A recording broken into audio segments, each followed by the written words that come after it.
नमस्कार, मैं हूँ निहारिका और मैं हूँ प्रज्ञा सिंह। आप देख रहे हैं डीडी बिहार का मॉर्निंग लाइव शो बिहार बिहान और आप सभी दर्शकों का बेहद अभिनंदन, स्वागत इस कार्यक्रम में। अगर मैं बात करूं अपने प्रांत बिहार की पावन धरा की, तो हमारी इस पावन धरा पर कई महापुरुष अवतरित हुए हैं और उनमें से एक हैं भगवान महावीर। प्रत्येक वर्ष चैत्र मास के शुक्ल पक्ष की त्रयोदशी तिथि को हम मनाते हैं महावीर जयंती और इस वर्ष दर्शकों आज हम मनाएंगे महावीर जयंती और आज का ये दिन हम सभी के लिए विशेष है। जब भी मैं भगवान महावीर का जिक्र करती हूँ तो उन्होंने जो मार्ग हमें बताया, सत्य और अहिंसा का जो संदेश हमें दिया, वो आज भी अगर आप आसपास नज़र डाल लें तो प्रासंगिक दिखते हैं। आज के कार्यक्रम में हम उनके बताए मार्गों की चर्चा करेंगे। तो सबसे पहले भगवान महावीर को नमन करते हुए और साथ ही आप सभी को महावीर जयंती की हार्दिक शुभकामनाएं देते हुए कार्यक्रम की शुरुआत करेंगे, है ना प्रज्ञा? जी निहारिका। दोस्तों कहते हैं ना, जंग जिसने लड़ा नहीं फिर भी जंग को जीत लिया, अहिंसा अपरिग्रह अनेकांत का जिसने मंत्र दिया, उस तारक महावीर को कोटि कोटि नमन and happy Mahavir Jayanti guys. दोस्तों जो हमारे प्रोग्राम की उसकी शुरुआत हो चुकी है और हमारे प्रोग्राम की जो शुरुआत होती है वो हम करते हैं महापुरुष द्वारा कहे गए अनमोल वचन से। तो चलिए देखिए आज का अनमोल वचन।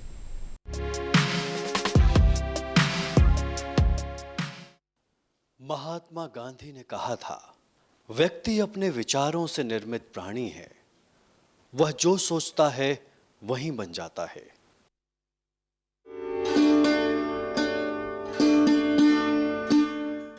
आज कार्यक्रम में हमने आमंत्रित किया है दो विशेष मेहमान को, क्योंकि आज हम मना रहे हैं महावीर जयंती और उन्होंने जो मार्ग हमें बताया था उसकी जानकारी लेने के लिए हमने आज के दो विशेष मेहमानों को आमंत्रित किया है।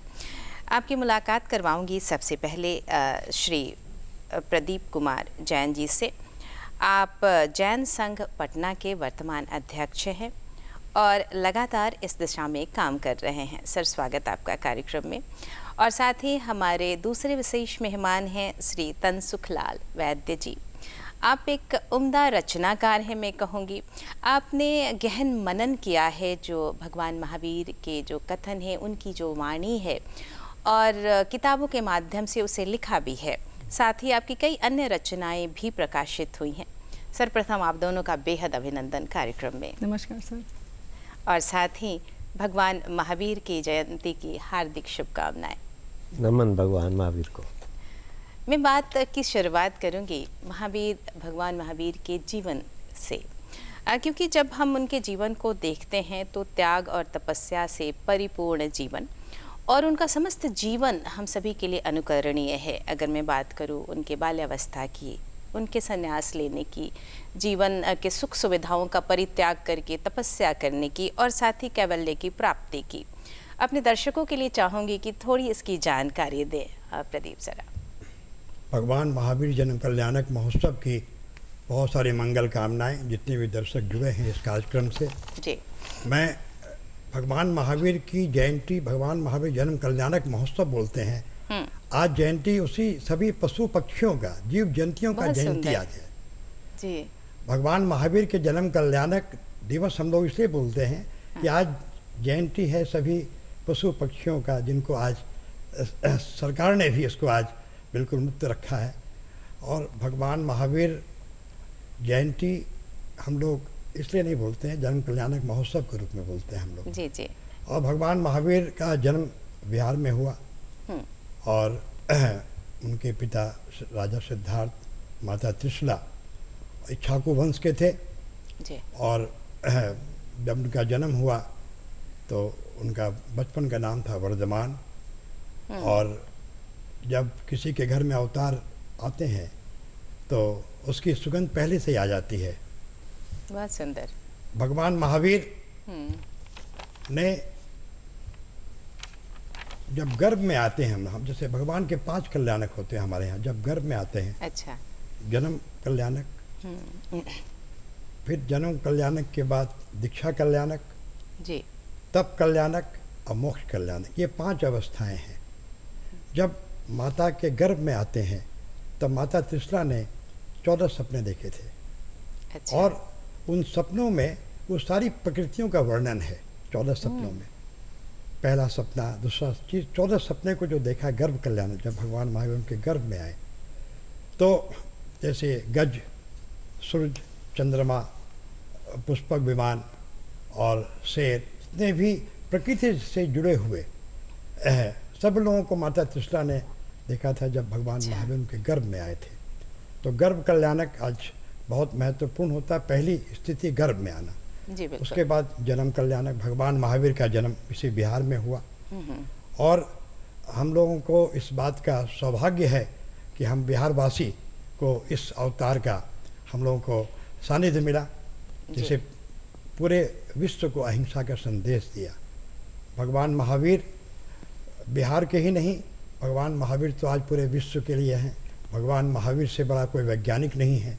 भगवान महावीर ने हम लोगों को बहुत कुछ दिया है जीवन में। बिल्कुल जी।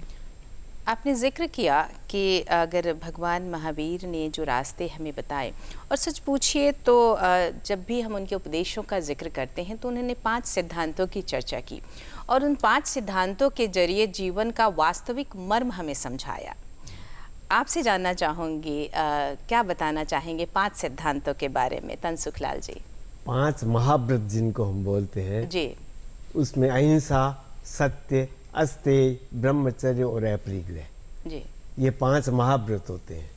और इन महाव्रतों के आधार पर साधुओं का भी जीवन चलता है, तीर्थंकरों का भी जीवन चलता है। और इनका बहुत बड़ा महत्व है। हर महाव्रत का अपना अपना महत्व है और उस महत्व को समझने की हर व्यक्ति को ज़रूरत होती है। वो महाव्रत थे, वो उसको पूर्ण रूप से पालन करते थे। आंशिक रूप से जो पालन करते हैं वो अनुव्रत होते हैं, छोटे छोटे नियम। तो महाव्रत और अनुव्रत दोनों का महत्व है। साधु महाव्रत का पालन करते हैं और हम लोग जो हैं अनुव्रत, छोटे छोटे नियमों का पालन करते हैं। तो इसी संदर्भ में ये महाव्रतों की श्रृंखला है। उसके बाद भगवान महावीर के बहुत अनेक सिद्धांत हैं, उनका वर्णन भी यथासमय में करूँगा। जी। प्रदीप जी, मैं आपसे जानना चाहूँगी कि अगर जीवन मूल्यों की बात की जाए तो जैन धर्म इसे कैसे परिभाषित करता है? बहुत सुंदर सवाल आपका है जी। ये पूरा जैन दर्शन जो है जीवन मूल्यों से जुड़ा हुआ है। हमारे जीवन की प्रणाली, सारी प्रणाली जो है वो मूल्यों पर आधारित है। जी। बिना मूल्य के कोई जीवन नहीं है। तो हम लोग जैन धर्मावली, भगवान महावीर ने अहिंसा परमो धर्म को स्थापित किया था। उनकी व्यवस्था जो करते हैं वो जैन अनुयायी उनकी व्यवस्था करते हैं। तो जीवन मूल्यों की बात हम लोगों ने जो 5 महाव्रत है, 5 महाव्रत वो सारे जीवन का मूल्य का महाव्रत है। जैसे हमारे भाई जी ने कहा कि उन नियमों को अनुव्रत के द्वारा हम लोग जीवन में प्रयोग करते हैं उसको हम लोग, क्योंकि बहुत सारे नियम, बहुत सारे अलग अलग धारणाएं हैं, लेकिन उसको जीवन में जब तक हम लोग प्रयोग नहीं करेंगे तब तक हम उन मूल्यों की बात नहीं कर सकते हैं। जब सत्य, अहिंसा, अपरिग्रह, असत्य, ब्रह्मचर्य, ये 5 जो महाव्रत है ये जीवन मूल्यों पर आधारित है। अगर हम सच बोलेंगे तो मुझे हमेशा आनंद का अनुभव रहेगा, झूठ बोलेंगे तो हमेशा भारीपन रहेगा। जी। अहिंसा, अहिंसा केवल इन्हीं की जीव हिंसा करे। अगर हमारे बात व्यवहार से भी आपको कष्ट होता है वो भी एक हिंसा है। तो भगवान महावीर की अहिंसा बहुत व्यापक है और जीवन मूल्यों पर आधारित है। जो हम अपने लिए व्यवहार करें, दूसरों के लिए हम वही व्यवहार करें। हमारे घर में ही बहुत सारे भाई बहन, सेवक सेविकाएं, हमारे प्रतिष्ठानों में जो हमारे कर्मचारी हैं, हमारे स्टाफ हैं, जो भी हैं, उनके साथ हम लोग को यही व्यवहार हम लोग प्रयास करते हैं कि वही व्यवहार करें जो जीवन में हम लोग अपने लिए खुश सोचते हैं। इसलिए भगवान महावीर के जो एक वाणी है, जियो और जीने दो। बिल्कुल। जियो और जीने दो। जिस तरह हम जीना चाहते हैं उस तरह दूसरे को भी जीना दे। तो मूल्यों पर आधारित है पूरा जैन दर्शन और हम लोग प्रयास करते हैं उन मूल्यों को जीवन में हम लोग हमेशा प्रयोग करें और साक्षात्कार करें, अपने मित्रों तक बताएं सरल शब्दों में आपने एक बड़ी सीख दे दी हमें। जी जी बिल्कुल। और जैसा कि प्रज्ञा प्रदीप जी जब जिक्र कर रहे थे जीवन मूल्यों को किस तरीके से भगवान महावीर के उपदेशों में हम देखते हैं और उसका अगर हम अनुसरण करते हैं तो यकीनन जो हमारा जीवन है उसमें हम वो सुख और आनंद की अनुभूति कर सकते हैं। निर्भर इस बात पर करता है कि हम किस हद तक उन उपदेशों को, उनके बताए गए मार्ग को अपने जीवन में ला पाते हैं। आपसे एक बात और जानना चाहूँगी तनसुख लाल जी, जब बातचीत चल रही थी तो ये जिक्र आया कि भगवान महावीर ने अहिंसा के बारे में कहा। उनका जो अहिंसा का तात्पर्य था वो बहुत व्यापक था। मैं आपसे चाहूँगी कि इस पर थोड़ा प्रकाश डालें, बहुत ज़रूरत है अभी वर्तमान परिवेश में अगर हम देखते हैं। ऐसा है कि अहिंसा एक तत्व है जी, और वो तत्व खाली तत्व नहीं है, वो हमारी जीवन शैली है, अहिंसात्मक जीवन शैली। हम अहिंसा का कैसे पालन कर सकते हैं? हिंसा मारना ही सिर्फ हिंसा नहीं, बल्कि किसी का दिल दुखाना भी हिंसा है। बिल्कुल। तो हम अहिंसा के पालन करने के लिए सबके साथ सम व्यवहार रखें, सबको किसी को भी तकलीफ न होने दें। प्राणी मात्र के प्रति यदि हमारे हृदय में सहानुभूति रहती है और उस प्राणी मात्र के प्रति दया की भावना, दया करुणा, ये बहुत व्यापक चीज़ें हैं, और जहाँ दया और करुणा होती है वहीं हिंसा का रूप खत्म हो सकता है और अहिंसा का प्रारंभ हो सकता है। तो हमें करुणाशील जीवन शैली को अपनाने की आवश्यकता है। हमारी जीवन शैली ऐसी हो जिसमें कि हम सब के प्रति करुणा रखें, प्राणी मात्र के प्रति करुणा रखें। प्राणी मात्र का मतलब है कि हम उन जीवों को भी अभय दान दें। अभय दान सबसे बड़ा दान होता है जी। अभय मतलब भय मुक्त कर देना। किसी को मेरे से डर नहीं है, मैं किसी को मारूंगा नहीं, ये अभय दान है। और अभय दान से बड़ा कोई भी दान नहीं होता है। दान के बहुत प्रकार हैं, जैसे हम वस्तु का दान भी करते हैं, ज्ञान का दान भी करते हैं, सब तरह का दान करते हैं, लेकिन अभय दान से उत्कृष्ट कोई दान नहीं है।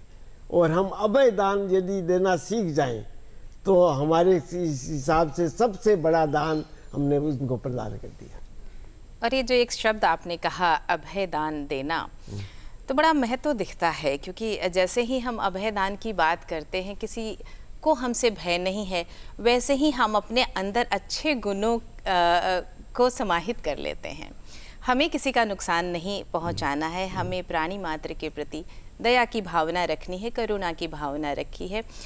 हम मिलजुल कर रहें, आपस में प्रेम सद्भाव का प्रचार करें, यही कहा था भगवान महावीर जी ने। आपसे जानना चाहूँगी प्रदीप जी, आसपास जब नज़र डालती हूँ वर्तमान परिवेश में तो बहुत कुछ ऐसा दिखता है जहाँ शायद हम अगर भगवान महावीर के उपदेशों पर अमल करना शुरू कर दें तो जो विश्व का परिदृश्य है वो अलग दिखेगा।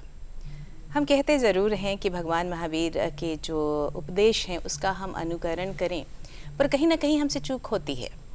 आप क्या कहना चाहेंगे वर्तमान समय में जो उनके विचार मूल्य थे, जो उनके उपदेश थे, उसकी प्रासंगिकता?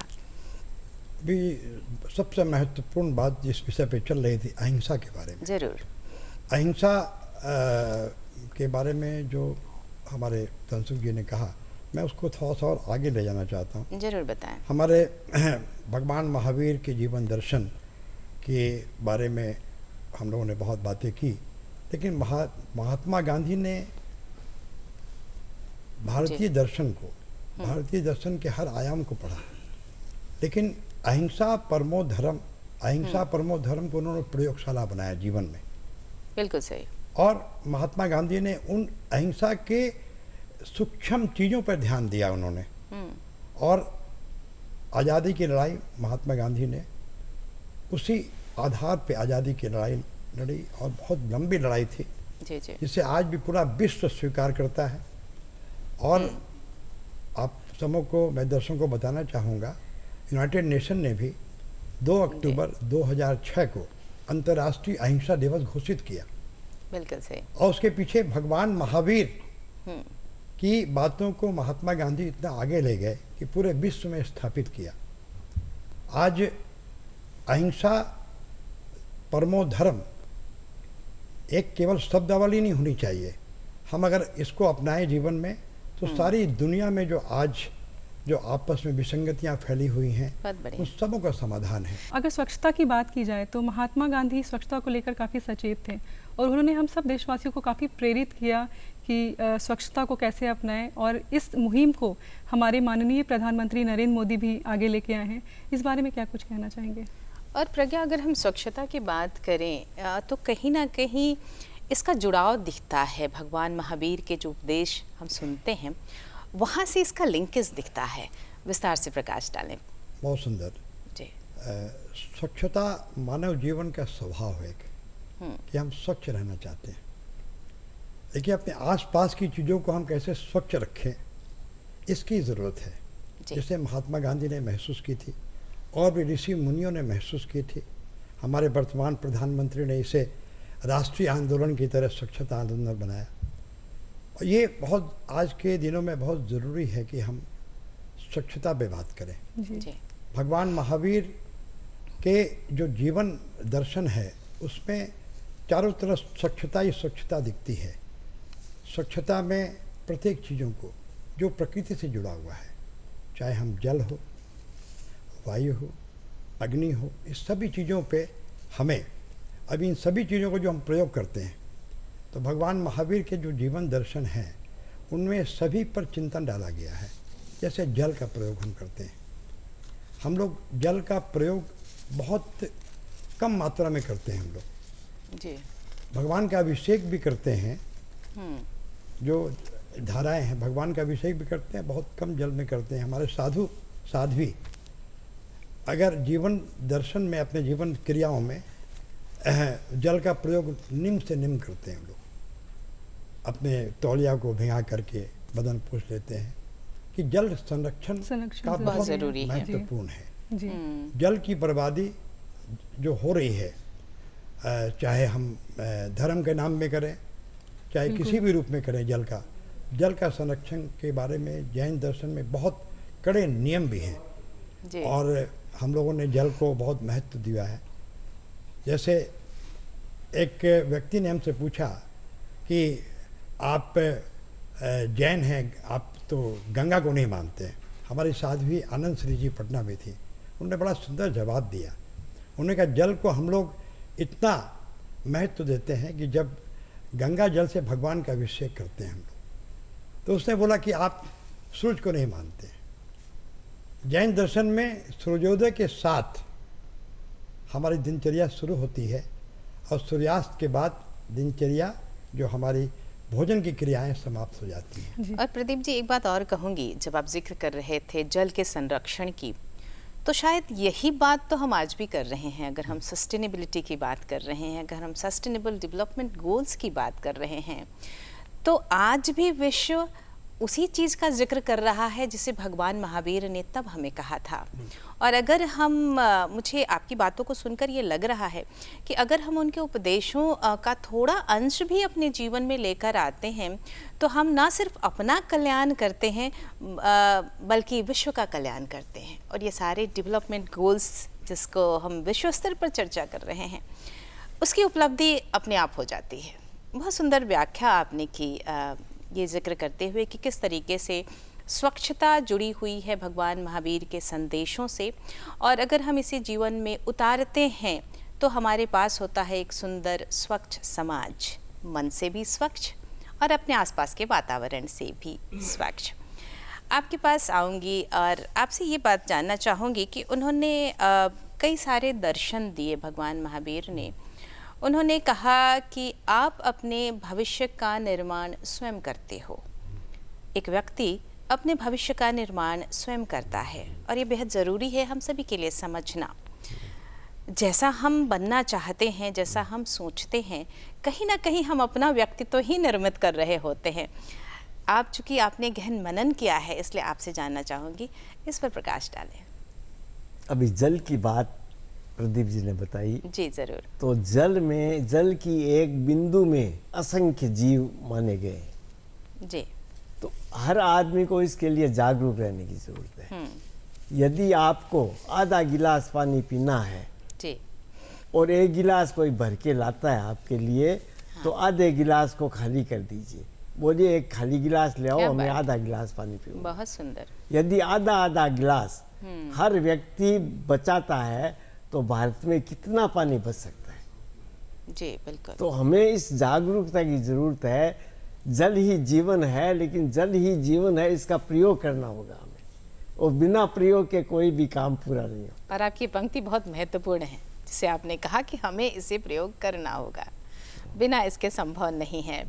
और कहीं ना कहीं ये मेरे सवाल का कुछ हद तक जवाब भी है। जैसा कि मैंने कहा कि आप जैसा बनना चाहते हैं, आप स्वयं का निर्माण करते हैं, तो सर्वप्रथम जो हमारा प्रयास होना चाहिए वो हमारे अपने स्तर से होना चाहिए। अगर हम जल संरक्षण की बात करते हैं तब भी यहीं से शुरुआत होती है।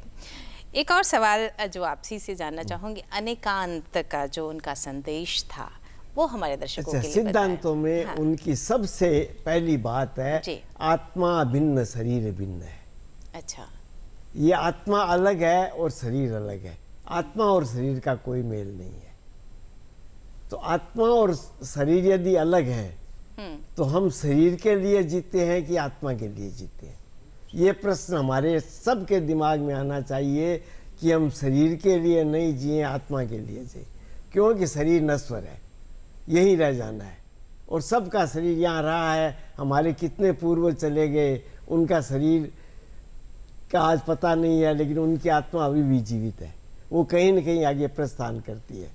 तो ये उनका सिद्धांत है, पुनर्जन्म का सिद्धांत, कि आदमी मरता है, उसका शरीर मर जाता है, शरीर खत्म हो जाता है, लेकिन आत्मा कभी खत्म नहीं होती।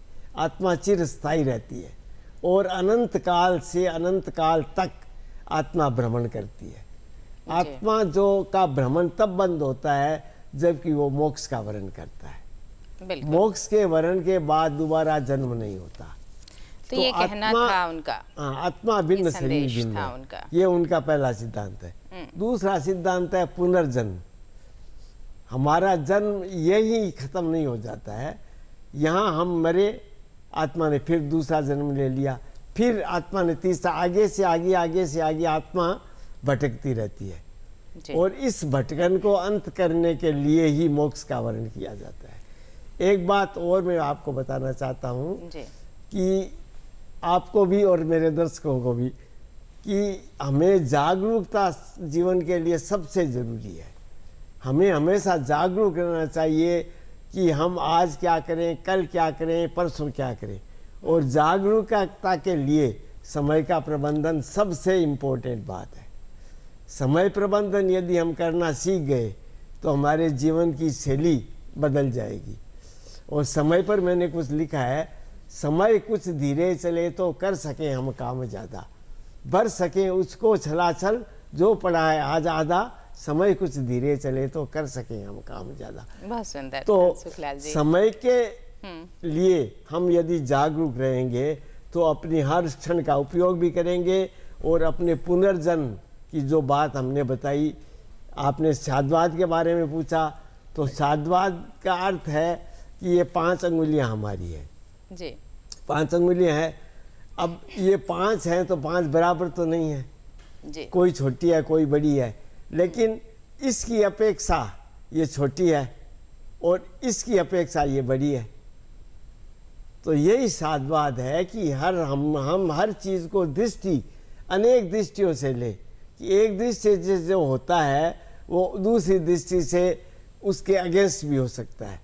तो ये दृष्टिवाद और साधवाद, बहुत सुंदर, या अनेकांतवाद, हर चीज़ को हम अनेकांत दृष्टि से ले, ऐसा भी ये भी सही है वो भी सही है, ये इस दृष्टि से सही है वो उस दृष्टि से सही है। यही दृष्टिवाद और साधवाद है। यानी समभाव से देखने की चेष्टा करें कि अगर हम दूसरे को अगर पीड़ा पहुंचाते हैं तो कहीं ना कहीं उसका हृदय जो आहत होता है तो उसका प्रभाव हमारे ऊपर भी आता है। और बहुत कुछ अगर इनके संदेशों को हम देखते हैं तो हर संदेश एक दूसरे संदेश से, इनके उपदेशों से जुड़ा हुआ मिलता है। मैं आपके पास आऊँगी प्रदीप जी, आपसे जानना चाहूँगी कि जो हमारी बिहार की ये पावन धरा है उसके कई स्थलों पर भगवान महावीर के चरण पड़े और हम सौभाग्यशाली हैं कि हम इस बिहार की पावन धरा पर रहते हैं। हमारे दर्शकों के लिए जानना चाहूँगी कुछ ऐसे स्थलों के बारे में अगर कार्यक्रम में आप बताएं। बिहार में जैसे मक्का मदीना होता है, उसी तरह जैन धर्म पे आस्था रखने वाले, अहिंसा धर्म पे आस्था रखने वाले के लिए बिहार हमारा मक्का मदीना की तरह है। बिल्कुल। आज भगवान महावीर की जन्मभूमि बिहार रही है। मान्यता है छत्री कुंड लछवार, जहाँ जैन श्वेतांबर जो 2 धाराएं हैं, जैन श्वेतांबर धाराएं, छत्री कुंड भगवान महावीर की जन्मस्थली जो जमुई जिला में है, और बहुत भगवान महावीर के 3 कल्याणक भूमि वहाँ पे है, और बहुत विशाल मंदिर, बहुत कलात्मक मंदिर का निर्माण हुआ है। छत्री कुंड लछवार के नाम से जाना जाता है, जमुई जिला में है, और 3 से 4 लाख श्रद्धालु प्रतिवर्ष वहाँ अपने श्रद्धा सुमन अर्पित करने आते हैं। वैशाली है बिल्कुल हमारे उत्तर बिहार में, एक धारा है भगवान महावीर का जन्म हुआ। वैशाली में भी बहुत कलाकृत मंदिर बनी हुई है। जी। कुंडलपुर यहाँ से राजगीर और पावापुरी के मध्य में है कुंडलपुर। एक मान्यता है भगवान महावीर का जन्म वहाँ भी हुआ। तो मान्यता जो भी है, भगवान महावीर का जन्म स्थान मूलतः बिहार है। जी। और उनका निर्वाण पावापुरी में हुआ, जो कमल सरोवर मंदिर है वो, और दुनिया का विश्वविख्यात मंदिर है। और भगवान महावीर के निर्वाण में कोई सभी धाराएं एक ही तरह। भगवान महावीर का मोक्ष पावापुरी में हुआ। पावापुरी में जब हमारे पूर्व राष्ट्रपति आए थे अब्दुल जे कलाम, राष्ट्रपति बनने के बाद, तो उनकी पहली यात्रा थी पावापुरी। अच्छा। वो भगवान महावीर के दर्शन से बहुत ही प्रभावित थे, क्योंकि उनके जो गुरु थे और जो साइंटिस्ट थे, तो सारा भाई जी, तो जब राष्ट्रपति बने तो पहली बार आए पावापुरी।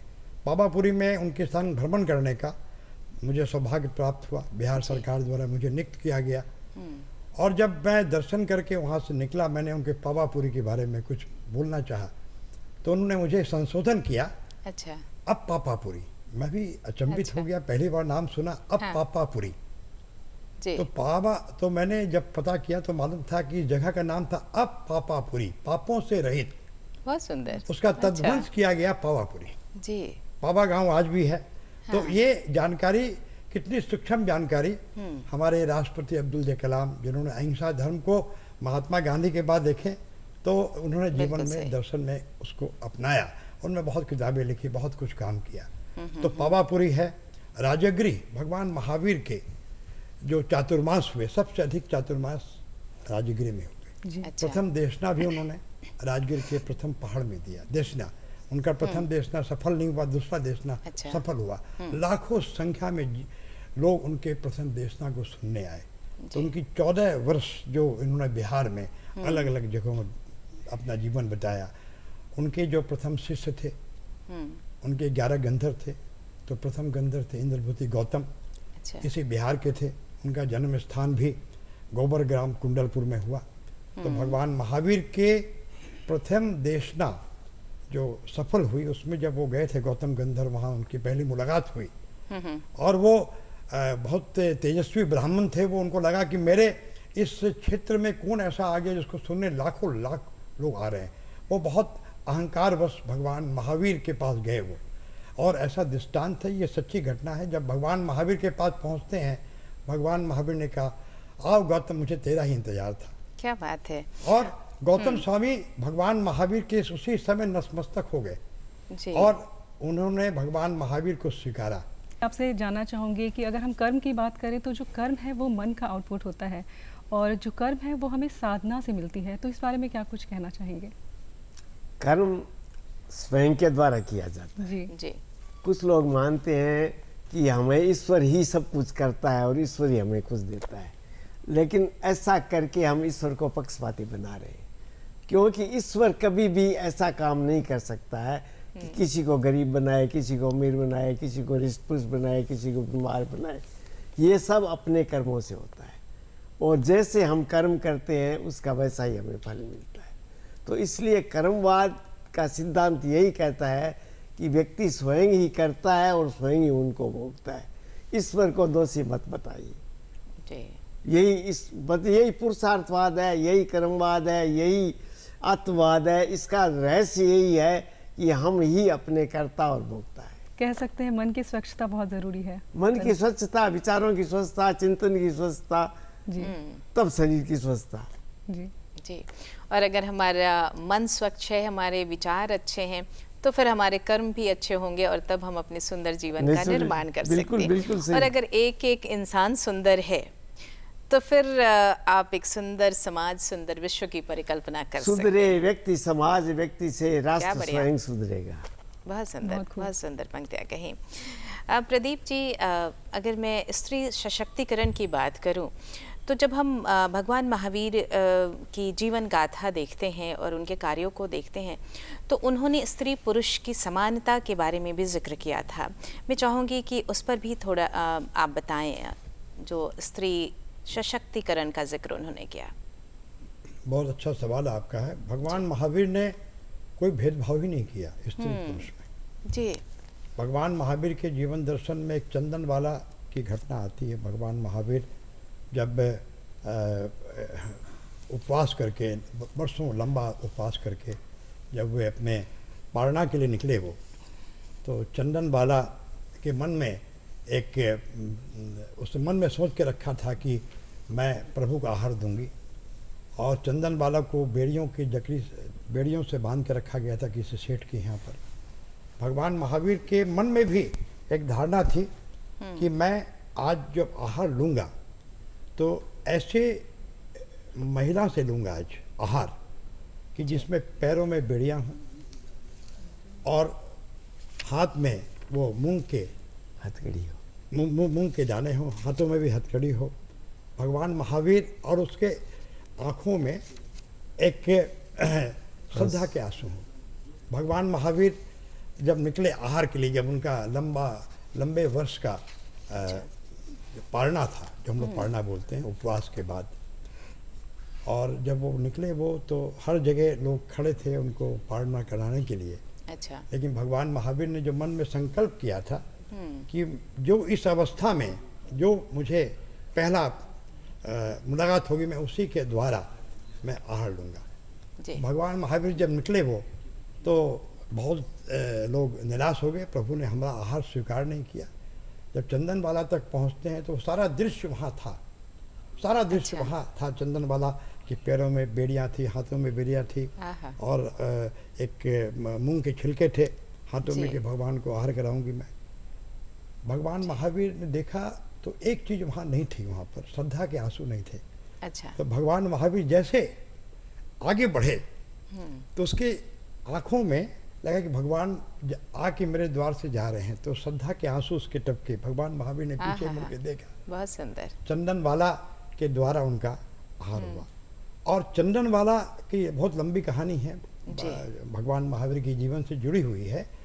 तो भगवान महावीर का जो दर्शन है उसमें 16 सतियाँ हैं, और साधु साधियों में भी साध्वियाँ, जो आज हमारे जैन धर्म में साध्वियाँ, स्त्री को और पुरुष को एकदम बिल्कुल एक जगह, एक स्थान दिया गया है।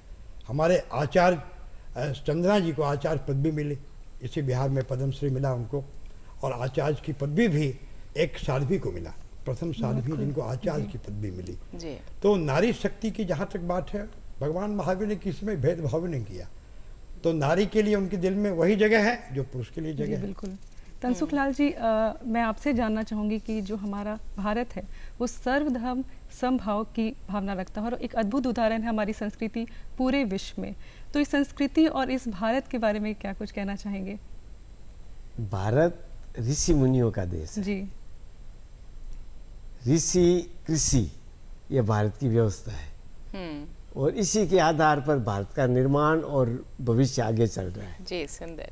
तो ऋषियों का जब देश है तो संस्कृति अपने आप, ऋषियों का पहला काम है स्वयं को तारो और दूसरों को तारो, स्वयं तरो दूसरों को तारो। तो ये उपदेश जो देते हैं वो ये तरन तारण की बात है, और तरन तारण की बात जहाँ होती है वहाँ स्वतः ही एक ऐसा वातावरण बन जाता है कि हम अपने बच्चों को संस्कारित करें, हम अपने देश को, यदि बच्चे संस्कारित होंगे तो हमारा भविष्य संस्कारित होगा, भविष्य संस्कारित होगा तो हमारा देश संस्कारित होगा, समाज संस्कारित होगा। ये संस्कारों की जो परंपरा है ये आगे से आगे चलती जा रही है जी। और इस परंपरा को जीवित रखना हमारा काम है। तो मैं एक अपनी गीतिका के 2 पद्य आपको सुनाता हूँ, भगवान महावीर जी के संदर्भ में है। और हम भी चाहते हैं कि हम भगवान महावीर के जैसे बने।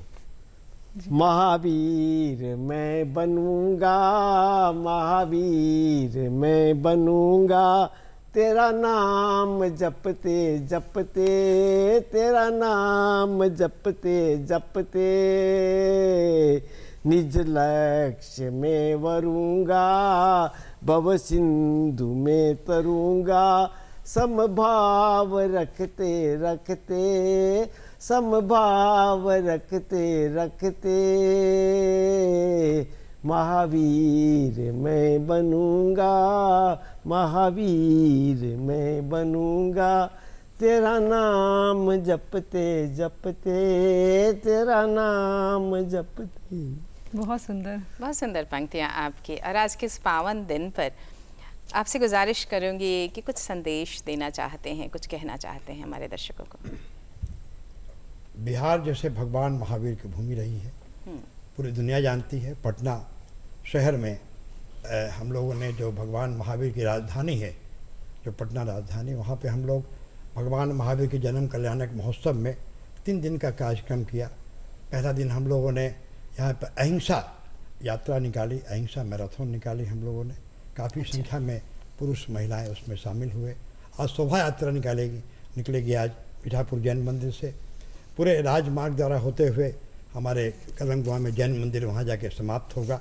और पुरुष महिलाएं और अहिंसा प्रेमी सभी लोग उसमें सम्मिलित होंगे। भगवान महावीर को हमने पाया है जी। भगवान महावीर को हमने पाया है, ये हम लोगों का सौभाग्य है।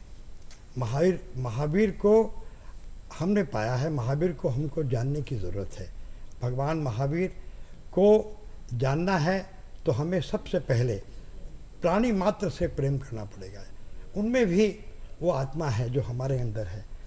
भगवान महावीर के हम अनुसरण करें तो हम जो भी जिसमें आत्मा है उनको कम से कम हम नहीं मारे, हम कम से कम उनको हम उनके करुणा अगर मन में रहेगी तो हम वही भावना रखेंगे उनके प्रति जो हम अपने लिए सोचते हैं। इसीलिए आज विशेष करके भगवान महावीर जयंती के, भगवान महावीर जन्म कल्याणक महोत्सव के दिन जितने भी दर्शक आज हमसे जुड़े हुए हैं, तो मैं सबको यही कहना चाहूँगा, भगवान महावीर को हमने पाया है, उनको अपनाना है।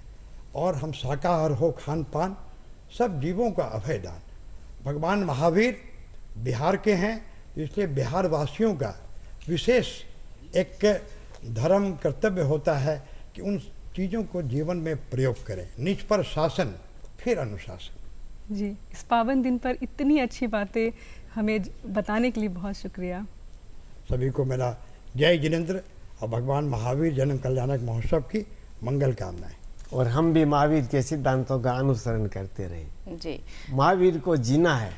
बहुत सही कहा। महावीर के गुणगान करने से हमारा कल्याण नहीं होगा, महावीर को जीने से हमारा कल्याण होगा। इसलिए हमें महावीर को जीना है और महावीर के सिद्धांतों को अपने जीवन में आत्मसात करना। भगवान महावीर का उत्तराधायन सूत्र का अंतिम जो है, उन्होंने कहा था कि तुम मेरी पूजा मत करना, तुम मेरी पूजा मत करना, तुम अपनी आत्मा से बात करना। और आपकी इस महत्वपूर्ण बात के साथ, इस पंक्ति के साथ आपको तहे दिल से धन्यवाद देंगे। वक्त निकाला आपने और इस विशेष दिन आकर के हमारी जानकारी को समृद्ध किया। हमने बातचीत की भगवान महावीर के जीवन और उनके उपदेशों से जुड़ी ही। बहुत बहुत धन्यवाद आपका। धन्यवाद आपको भी, आपने इतने अच्छे सवाल हमसे किए और हमें ऐसा मौका दिया कि हम आपकी बात का जवाब दे सकें। जी जी, धन्यवाद। बहुत धन्यवाद। और दर्शकों, आज हमने कार्यक्रम में भगवान महावीर के उपदेशों पर आपको जानकारी पहुंचाने की कोशिश की। हमारी कोशिश कि आपकी बातें हम तक पहुंचें और इसके लिए आपको भेजना होगा ईमेल और लिखने होंगे हमें ख़त भी। तो फिलहाल नोट करिए हमारा पता। हमारा पता है निदेशक डीडी बिहार, दूरदर्शन केंद्र पटना, फ्रेजर रोड पटना 800001। और हमारा ईमेल आईडी है director@ddkpatna@gmail.com।